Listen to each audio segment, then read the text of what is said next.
Hi everyone, it's Graham again and welcome back to my channel.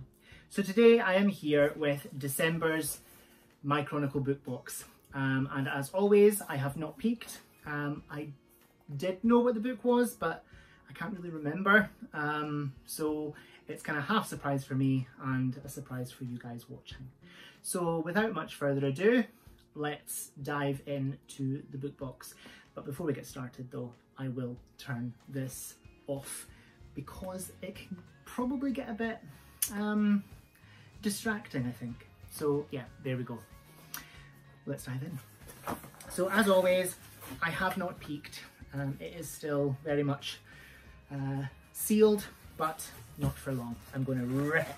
I'm going to get in and we will get started on the book box. So always, as always, we have the spoiler card and a letter from the author. We'll pop those aside and come back to them later. Then we've got these things that of course the dogs don't like, so we will just neatly put those aside and not pop them. And then we'll get into the stuff in the box. So the first thing I see is this really cute sort of wood cutout of a bookish Christmas bauble, and that is going to go right on my tree after I finish filming. That is so pretty. I absolutely love it. I hope you can see, but it's like a snow globe with books inside, and it's really cute and I love it, and I will use that year on year on my tree. Who doesn't love a bookish Christmas tree bauble thing? So we'll put that there. And then the next thing I'm coming to is, oh cool, right, okay, I really like this. So this is 6 themed magnetic mini bookmarks, and these are really cute. Okay, so they're murder mystery and they're magnetic bookmarks. I'm not quite sure why they'd be magnetic, but they are.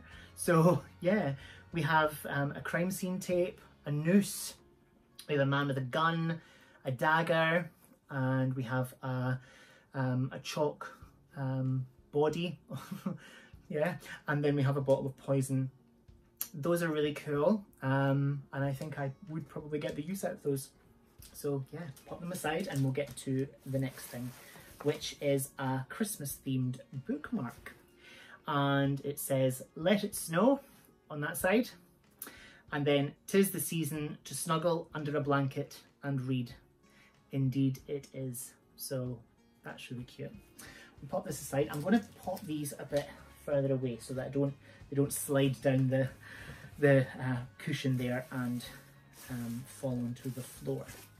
So the last thing we come to is the book, which is wrapped up in this really gorgeous sort of reddish orange paper with it looks like recycled paper ribbon. And who in today's world doesn't like a recycled item? Absolutely. I'm there for that. So without much further ado, let's stop talking, Graham, and dive into the book. We'll pop that aside and then we shall rip open and take it out. Okay, so we have The Midnight Hour by Elly Griffiths. And this says as a tagline on the bottom, or rather a review note, what would you call it? Soundbite from the Sunday Express, and this says, "Recalls the best of Agatha Christie." I'm there for that. As an Agatha Christie fan for life, I am absolutely there for that. It is signed by the author, as always, and yeah, there we go. So that's cool. I shall read what the book is about. It is the mid-60s, and austerity and post-war gloom are behind us. Everything is changing, usually for the better, but not always. When once famous theatrical impresario Bert Billingham is found dead, no one suspects foul play, but when the post-mortem reveals that he was poisoned, suspicion falls on his wife, eccentric ex-music hall star Verity Malone. Frustrated by the police response to Bert's death and determined to prove her innocence, Verity calls in private detective duo Emma Holmes and Sam Collins. This is their first real case, but luckily they have a friend on the inside of the acting world, Max Mephisto, former comrade in arms of Emma's husband, Detective Edgar Stevens. Max is filming a remake of Dracula starring Bert's son Seth, but Max is playing his cards close to his chest. Emma must vie with the police, including her husband, to untangle the case. She and Sam are convinced the answer lies in Bert's dark past and in the glamorous, occasionally deadly days of music hall. But the closer they get to the truth, the more danger they find themselves in.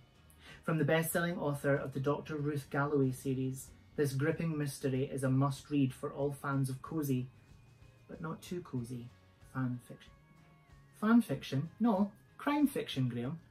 Fan fiction is a completely different thing, and it says crime fiction, so that's what we'll go with. But yeah, that sounds really, really good, and I think it would be the perfect read for this time of year. You know, definitely what the bookmark said, wrapped up under a blanket with a cozy read.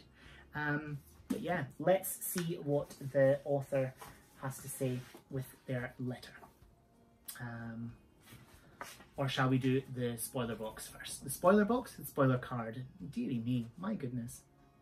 Welcome to the December 2021 monthly My Chronicle book box. There are spoilers ahead. It is up to you if you want to read this before you unpack. I am delighted to be sharing with you a signed first edition of The Midnight Hour by Elly Griffiths. Elly is the best-selling author of the Ruth Galloway mysteries. This is part of another series of standalone novels set in Brighton. We have gone all out for this festive box and had this wonderful book filled snow globe, wooden decoration created and it broke. Oh no. The ribbon came off. That made me cry. Okay, I'll pop that back on. So we have gone all out for this festive box and had this wonderful book-filled snow globe wooden decoration created just for my Chronicle. I hope you will hang it on your tree for years to come. I absolutely will do that when I've fixed it, because I've just broken it. The murder mystery mini page markers are a favourite of mine. They are very secure on the page, making them difficult to lose, and a great way to keep tabs on your favourite pages or passages. Okay, so that explains why they're magnetic. I see. The exclusive bookmark celebrates that wintry weather is the perfect excuse for curling up with a book. With a good book, dearie me, I'm really not doing well today. It's very hot in this jumper, I'll just say that, and we've got the heating cranked up. Yeah, it's very hot. I hope you get the opportunity to take some time out in this notoriously busy time of year to do that. I know you deserve it. Yes, we all do. We absolutely all do. Check out our Christmas shop for thoughtful, bookish gifts for yourself or loved ones. And remember, subscribers automatically receive a discount on gift purchases. All the best for the festive season from our family to yours, Louise. And then I won't read the next bit because that spoils January's book. And I have just spoilt myself for it, but hopefully I very soon forget. So, dear My Chronicle book box reader, I was on one of my lockdown walks when I noticed a strange house in the nearby village of Rottingdean. It was a rambling building built in the so-called Tudor-Beathan style, all twisted beams and latticed windows. The entrance was rather grand, but in other places the walls seemed almost to sink into the ground, with low hobbit-like doors, almost hidden by ivy. Back home I googled the address and found out that it had once been a hotel called Tudor Close, beloved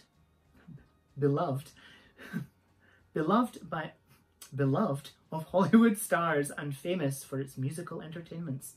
During one such evening, pianist Anthony Pratt had the idea for a board game based on the layout of the house. He called it Murder at Tudor Close.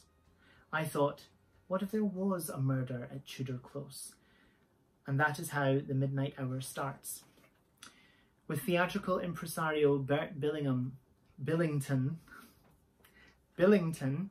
dead in his armchair, suspicion falls on his wife, ex-Variety star Verity Malone.